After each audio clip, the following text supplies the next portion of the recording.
and welcome to Lunchtime Politics, reaching you live from our global headquarters here in the nation's commercial nerve center, Lagos. I'm Jeffrey, who's on here. The big stories we're tracking at this very moment. Private and public property infrastructure affected after floods ravaged Maiduguri metropolis, displacing thousands with yet to be determined casualty figures. Vice President Kashim Shettima visits home state to commiserate with victims.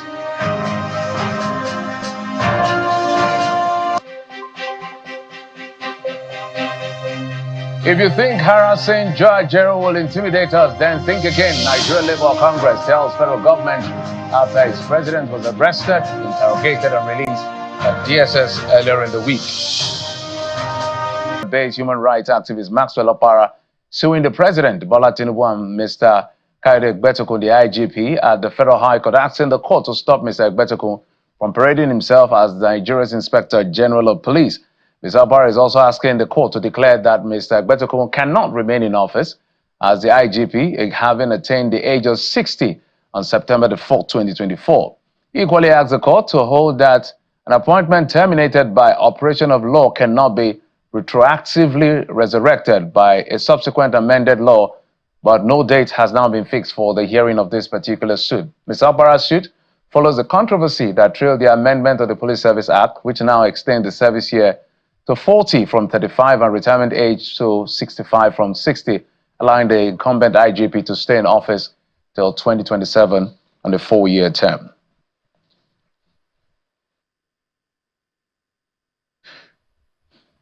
Those images coming from Maiduguri, the Borno state capital, are very concerning and perhaps disturbing, given the level of devastation caused by flood in the metropolis and part of Jere local government area of the northeast state. The Shehus Palace, the University of Maiduguri Teaching Hospital, and Sandang Career Park Zoo, where some of the public infrastructure submerged by the flood and even the prison wall could not hold.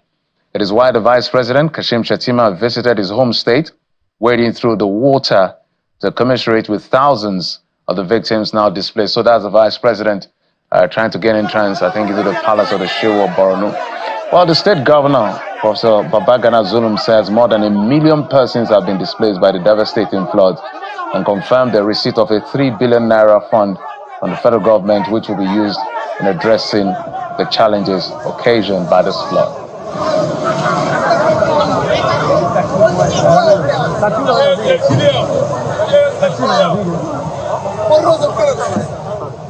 And away from that incident in Maiduguri, which our hearts are with the people that are affected, let's now go to other stories. Very soon, we're coming for you is the latest message from the EFCC to banks and its top officials who aid corruption and financial fraud allegedly.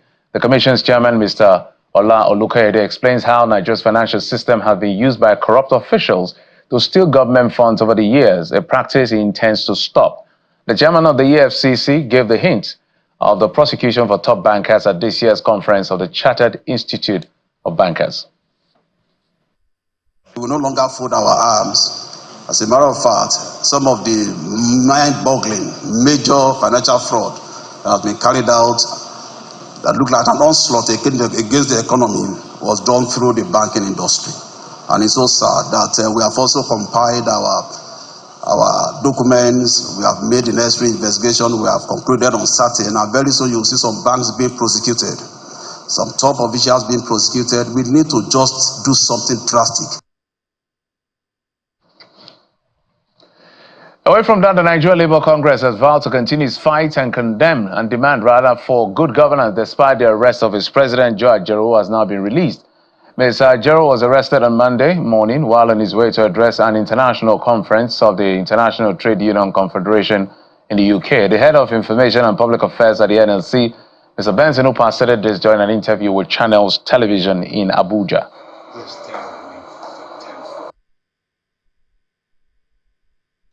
To the best of our knowledge, at the time of his arrest, no reason was given, and we consider it an act of state harassment.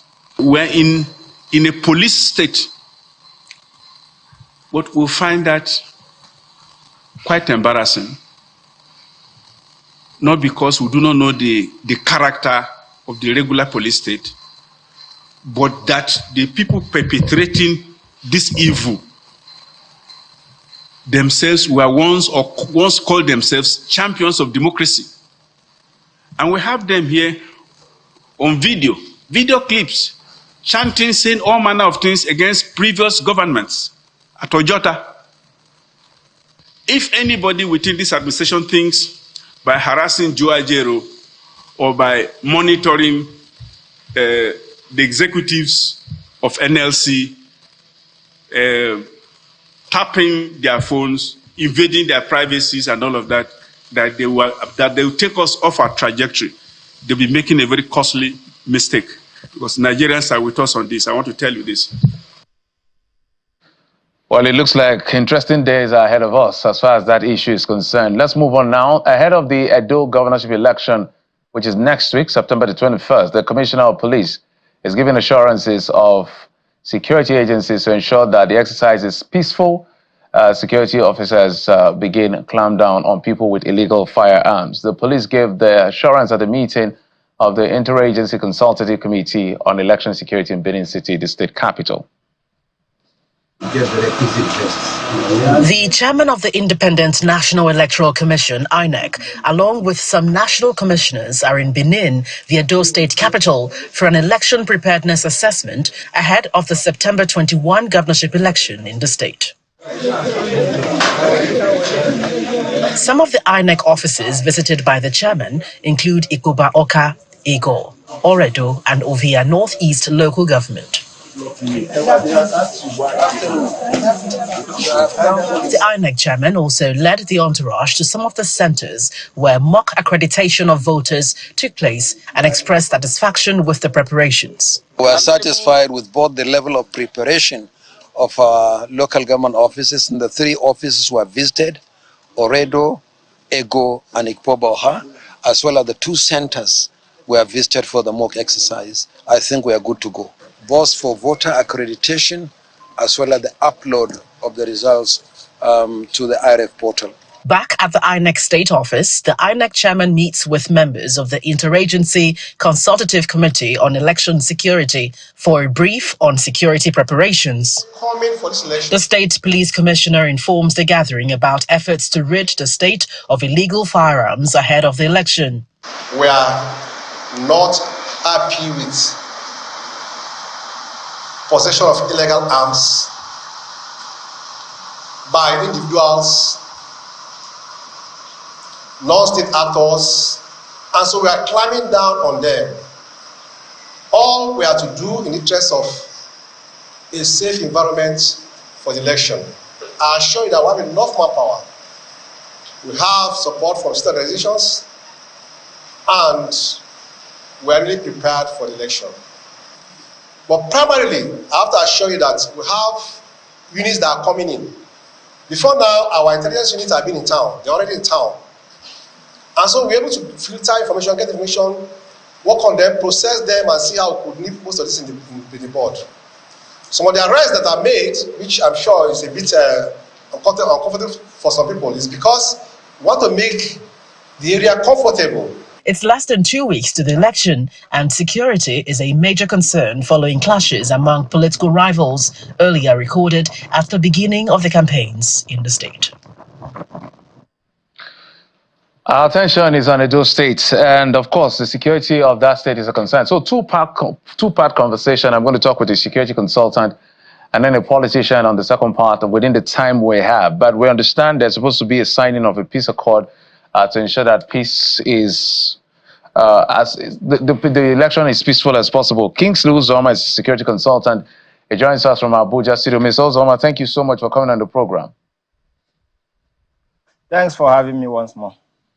Maybe there has been a lot of rhetorics I want you to help us make sense of, because what we try to do on the program is to condense all of what is going on and make sense and get off all the political filibustering and rhetorics and all of that to help the people understand what is going on. From your assessment, are we just blowing things out of proportion in terms of the readiness or the security situation in Edo State, or there are concerns that we need to look into as citizens as far as this election next week is concerned?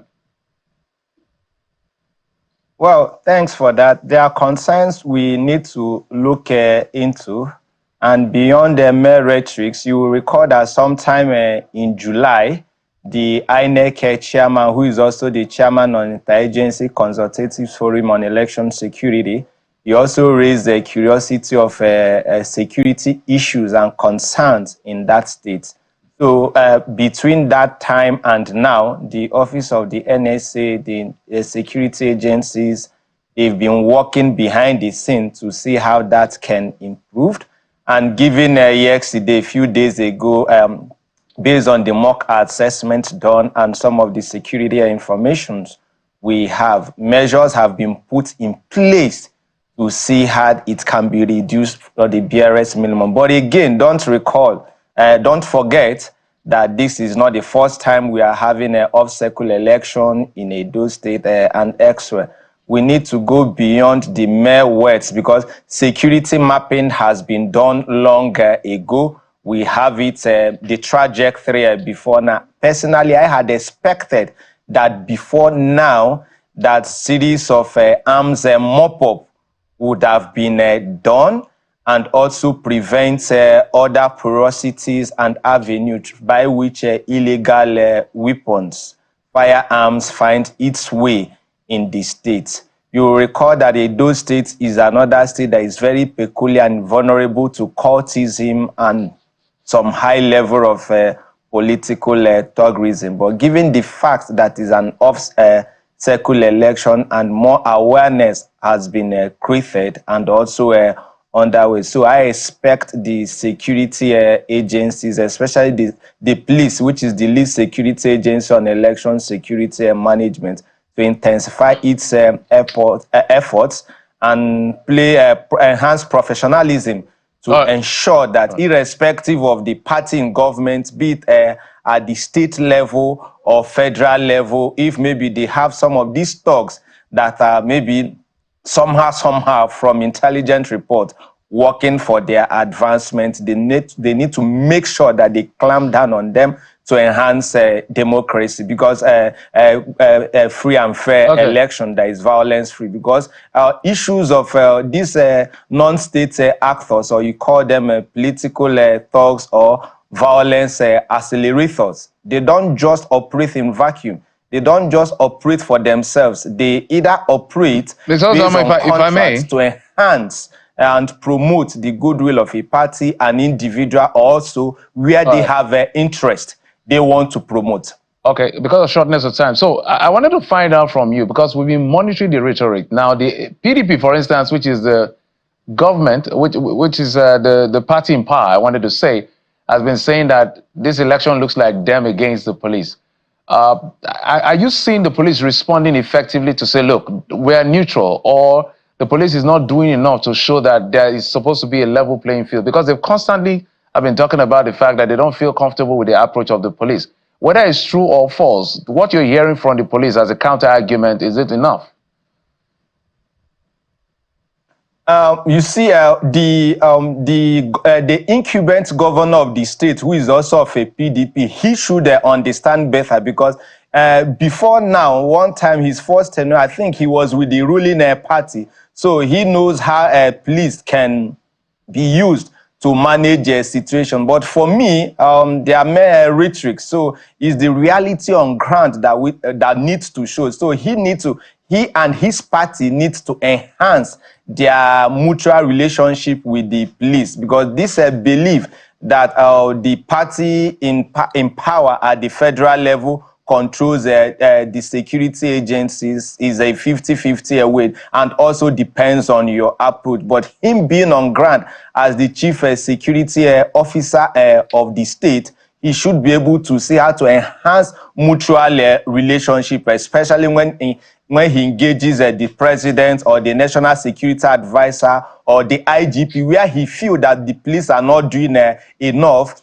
The Inspector General of Police can call them to order. And thank God we have a national security advisor who is an ex-police officer. So he, on his part, will make sure that there is a level playing ground for them security-wise. But don't also forget the internal crisis in the PDP from court when it has to do with the candidates of the political party and what have you. So these are part of the security issues that are there in the state.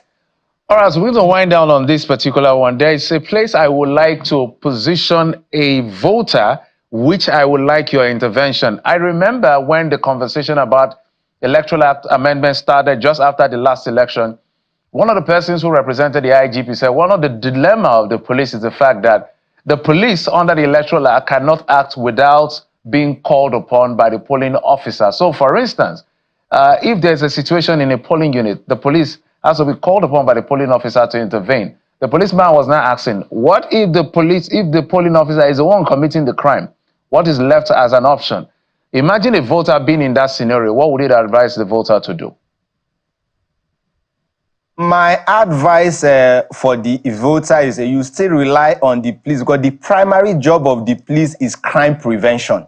So, which is the constitutional mandate that established the police. Any position you take as an officer to prevent a crime, that supersedes whatever you call an electoral act. Don't forget that the election, as applicable to democracy, is meant to be free and fair. So if the Electoral Act demands that the polling officer must approach the police officer or any of the security personnel before they can act, by training, the same security officer knows that his primary responsibility is crime prevention. So he must first act because it's more or less an emergency, and the emergency doesn't tell one that is coming. And within the police, there is a language when the police, maybe the hierarchy, they will say you use your discretion. In scenario like that, such police officer is expected to use his discretion, provided his act does not contradict the constitution that is supreme, and he or she, such personnel, is not accelerating a crime. If it gears towards a crime prevention, is allowed, in my own opinion.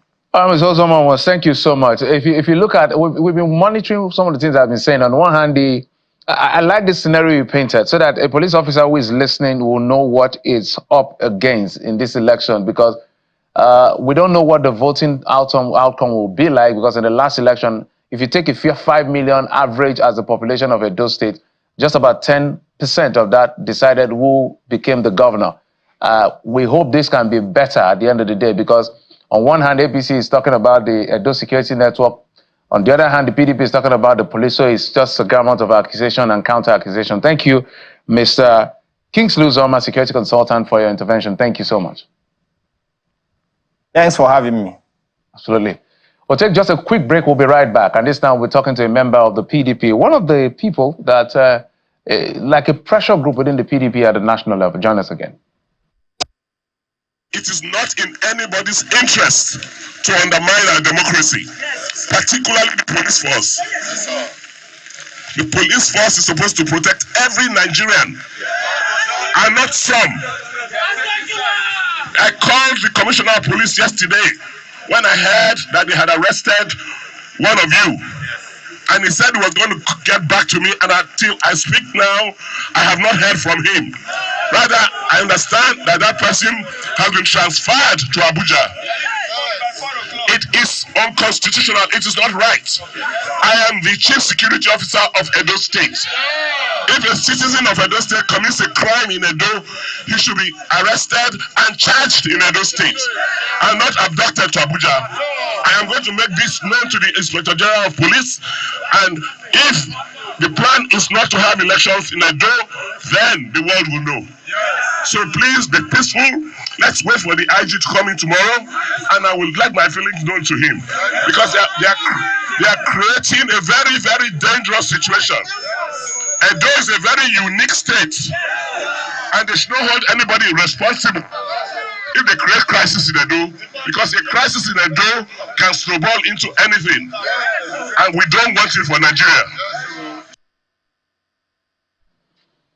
So for context, that's the governor. That is the governor of the state speaking the way he's speaking. So imagine what is left for the citizens. So maybe what we will do is to get the APC to come and also speak, and get the police as well, especially with all of these accusations and all of that. But at the end of the day, we really want a situation where people will go out peacefully. Nigeria has to move beyond this election looks like a war scenario, whatever that is, you know, as it may, because the rhetorics are not really looking nice, and we want to cover that and make sure that people vote according to their consciences and all of that. I've been joined in the program by a gentleman who is a member of the People's Democratic Party, one of the youth leaders of the People's Democratic Party in Rivers State, Mr. Dogiabo Wamate. Thank you so much for coming on the program, Mr. Wamate. Thank you for having me. Yes, I did introduce you as one of the people that leads pressure group in the PDP, especially in Rivers State. But let's head to Edo first, where your party is in the ballot. Of course, your party is the party in government. I want to ask a clearly political question besides the issue of security. Let me leave the security to the security consultant. This is the first time, perhaps, where the true political stature of Godwin Obaseki will be tested. My reason is simple. In his first tenure, he had the backing of Adams Oshomole. They fell out. And then his second tenure, he had the backing of Nyesom Wike, who was then governor of Rivers State. Now, he's backing Aswe Godala, I beg your pardon, Aswe Godalo to be the next governor. So this is like him, himself, and him. What do you see playing out? Definitely, it's not just him, himself, and him, but it's the party, PDP. And PDP is very popular in the state. And also the fact that Godwin Obaseki has performed excellently well and has impressed the people of Edo State. Definitely, the people of Edo State will vote PDP. You can see a video that was trending some days ago where APC went to campaign in Akoko Edo also. You could see how the people rejected them and drove them away. That is to tell you that PDP has already won the election because Edo people believe in the leadership of the present governor and how he has brought dividend to the doorstep of Edolites, and also the fact that the candidate that is coming on board is a candidate that is vast in economy. And today what we want is somebody that can improve the economy of the state without putting excess burden on the citizen of Edo State and residents. So PDP will definitely win this governorship election, no doubt. And that's why the governor is shouting that please stop this intimidation of using police to arrest PDP leaders, strongmen in the state. Right. So the PDP is ahead of every other party in the state. You know, of course, you're a politician. I will always allow you to speak as a politician. But if you ask the APC and maybe Labour Party, the assessment of Obaseki, I'm sure, is in the opposite direction. But everybody has their opinion and all of that. So let's leave Edo politics for a moment and come to national politics, which is why I invited you here. And one of the things that we saw was the rhetorics from your home state of Rivers State, where the former governor, Nyesom Wike, came out to say it's going to cause political crisis in states that want to take over the structure of the PDP in Rivers State and give to the governor of the state, who statutorily, according to how politics is played in Nigeria, is supposed to be the leader of the party. And that has gotten a lot of criticism and backlash for him. And we saw and heard that the NWC was supposed to invite him for some disciplinary talk and all of that. How did that play out that we didn't hear anything again? And this is why perhaps people are saying, the PDP, are you guys really serious? No, let me start by saying that the PDP is very, very serious. And the NWC has set up a committee, disciplinary committee and reconciliation committee.